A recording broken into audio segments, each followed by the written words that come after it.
ดีได้เครื่องเป็นน้ำก้อนมาใหม่เนาะเดี๋ยวซีรีวิวเบิ่งเลยได้เติมน้ำใช้ละประมาณ1 ลิตรเนาะวันก็ได้มาวันนี้แต่เขาแนะนำว่าให้ย่างปลาไว้ก่อนให้ตั้งปลาไว้ก่อนประมาณ12-24 ชั่วโมงเนาะเพื่อให้น้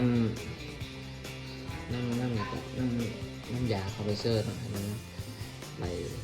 ลงกะทิก่อนนะเดี๋ยวสิมาเปิดเลย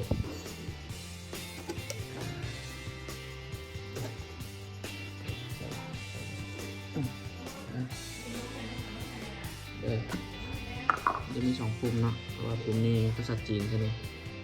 ปุ่มเปิด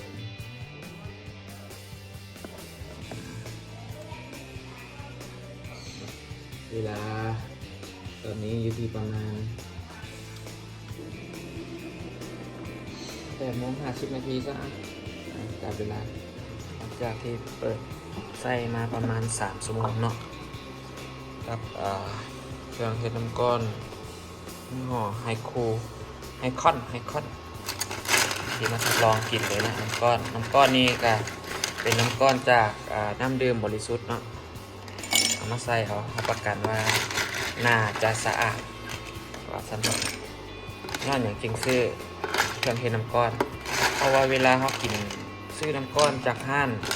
หรือว่าจากคิวห้านเบียร์หรือว่าซื้อน้ำก้อนบริสุทธิ์อย่างมานะค่อยรู้สึกว่าค่อยกินไปแล้วรู้สึกว่าแรงๆมาเจ็บท้องตลอดก็เลยตัดสินใจซื้อน้ำก้อนเครื่องเทน้ำก้อนนี่มาอันนี้ก็เป็นการรีวิวเนาะ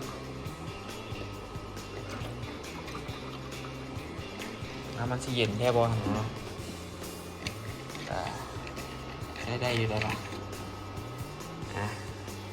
จบการรีวิวการตักน้ำก้อน